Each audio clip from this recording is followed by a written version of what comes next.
या कार्यक्रमाचे प्रायोजक आहेत चरक आयुर्वेद, सातारा आणि वाई. कडक उन्हाचा दाह शमवणारं आयुर्वेदिक शॉपिंग. डॉक्टर व्होल्टेज चरक आयुर्वेद. आयुर्वेदिक शीतसुधा, थंड गुलकंद शीतल औदुंबरावलेह आणि उन्हाळ्यात प्रत्येक घरात असावीत अशी ब्रँडेड आयुर्वेदिक उत्पादने. डॉक्टर व्होल्टेज चरक आयुर्वेद, पोवई नाका, सिव्हिल हॉस्पिटल रोड व राजवाडा बस स्थानकासमोर, सातारा आणि किसनवीर चौक, वाई. चरक आयुर्वेद, महाराष्ट्रातील वहिले आयुर्वेदिक उत्पादनांचे सेल्फ हेल्प शॉपिंग. चरक आयुर्वेद. नमस्कार श्रोतेहो, आहे उन्हाळा आरोग्य सांभाळा या आरोग्यविषयक कार्यक्रमाच्या एका नव्या भागात आपलं मनपूर्वक स्वागत. आजच्या भागातही आपल्यासोबत आहेत सातारच्या वैद्य प्रिया भोईटे. प्रिया मॅडम, हा आता उन्हाळा इतका असह्य झालेला आहे, कुणाचं ना कुणाचं प्रत्येक वेळेला कधी ना कधी हे डोकं दुखतंच या उन्हाळ्यात. तर या डोकेदुखीविषयी काही आज आपण चर्चा करूयात का? डोकेदुखी म्हणजे शिरशूल.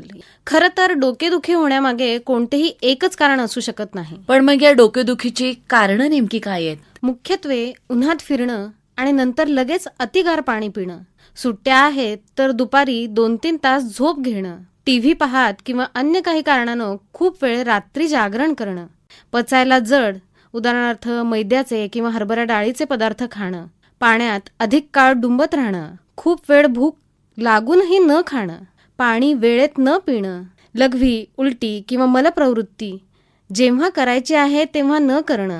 मला वाटतं ही सगळी आता जी तुम्ही कारणं सांगितलीत ती मुलांना लागू पडतात. तसंच काही जणांच्यात अत्याधिक मांसाहार करणं, मद्यपान करणं, धूम्रपान करणं या सवयी डोकेदुखीला कारणीभूत ठरतात. मग या डोकेदुखीचं स्वरूप कसं असतं? काही जणांच्यात अगदी डोक्यात निखारे ठेवल्यासारखं गरम होऊन दुखतं, डोळ्यात नाकात आग होते, खूप तहान लागते, अति घाम येतो, ताप येतो, त्याचबरोबर चक्कर येते. अशा प्रकारची ही डोकेदुखी वातावरणात थंडावा निर्माण झाला की कमी होते.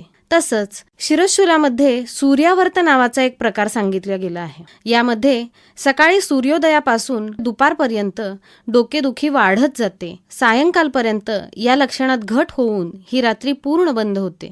यात कपाळ, 2 भुवयांच्या मधला भाग, माथ्यावर वेदना प्रचंड होतात. कधीकधी डोक्यात स्पंदनही जाणवतात. नाकातून पाणी गळत असतं. त्याचबरोबर अनंतवात हाही एक शिरशूलाचा प्रकार आहे. यात डोळे, भुवया, कानाच्या बाजूचा भाग, जबडा, मान या ठिकाणी अतिशय वेदना होतात. कधीकधी आग झाल्यासारखेही वाटते. आता तुम्ही हे जे डोकेदुखीचे प्रकार सांगितलेत याच्या मागची कारणं काय आहेत? हे होण्यामागचे कारण म्हणजे उन्हाळ्यात भूक मंदावते, काहीतरी खायचंय म्हणून थंड स्वरूपात काहीतरी पोटात ढकलणं, जेवणाच्या वेळा नीट नसणं, भुकेच्या वेळी देखील थंड पेय किंवा आईस्क्रीम, केक्स, डेझर्ट्स यावर भूक भागवणं, काही वेळा जेवणच न करणं. या सगळ्या कारणांनी शरीरातील वात वाढतो आणि डोक्यातील वेदनाही वाढतात. जिथं हात लावेल तिथं डोकं दुखायला लागतं. या उन्हाळ्यात आणखी एक आपल्याला डोकेदुखीचा प्रकार ऐकायला मिळतो, तो म्हणजे अर्धशिशी. अर्धशिशी म्हणजेच अर्धावभेदक किंवा मायग्रेन. यामध्ये चेहऱ्याचा अर्धा भाग, डोक्याचा अर्धा भाग, एकच कान, एक डोळा, मानेचा एक भाग, कधीकधी खांदाही दुखतो. या वेदना तीव्र स्वरूपाच्या असतात. याबरोबर मळमळ, उलटी होणं, घास घेतल्यानंतर तो तोंडातच फिरणं, प्रकाशाकडे पाहिल्यास त्रास वाढणं, क्वचित चक्कर येणं अशीही लक्षणं दिसतात. उन्हाळ्यात काही व्यक्तींमध्ये दरवर्षी हा त्रास होतोच अशी तक्रार ते नेहमी करत असतात. स्पेशली स्त्रियांमध्ये पाळीच्या दिवसात ही डोकेदुखी अधिक असते आणि नंतर आपोआप कमी होते. पण मग आता ही असह्य डोकेदुखी सुसह्य करण्यासाठी आपल्याला काय उपाययोजना करता येईल? सौम्य, पचायला हलकं जेवण भूक लागल्यानंतरच घ्या. रोज जेवणात तुपाचा समावेश हा असलाच पाहिजे. खारवलेले, टिकवलेले पदार्थ उदाहरणार्थ लोणची, पापड इत्यादी तोंडी लावण्यापुरतीच खावीत. कोणी आग्रह केला तरी प्रमाणापेक्षा जास्त खाणं टाळा. रोज ताजे दही लावून त्याचे 1 ग्लास ताक, थोडंसं सैंधव आणि जिरपूड घालून जरूर घ्या. सकाळी उठल्यावर 1 चमचा मोरावळा रोज खा. जेवणाआधी किमान अर्धा तास जास्त पाणी पिणं टाळा. जेवल्यावर शतपावली करा. लॉंग वॉकसाठी बिलकुल जाऊ नका. रोज सकाळी नाकात 1-1 थेंब गाईचं तूप सोडा.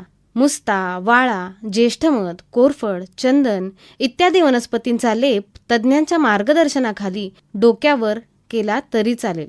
रोज डोक्याला खोबरेल तेल लावा. पायांना तेलाने अभ्यंग करा.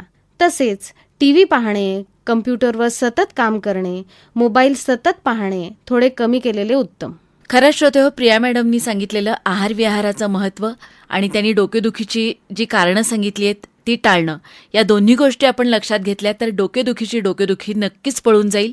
पुन्हा भेटणार आहोत आहे उन्हाळा आरोग्य सांभाळा या कार्यक्रमाच्या पुढच्या भागात. तोपर्यंत नमस्कार. या कार्यक्रमाचे प्रायोजक होते चरक आयुर्वेद, सातारा आणि वाई. महाराष्ट्रातील पहिले आयुर्वेदिक उत्पादनांचे सेल्फ हेल्प शॉपिंग चरक आयुर्वेद.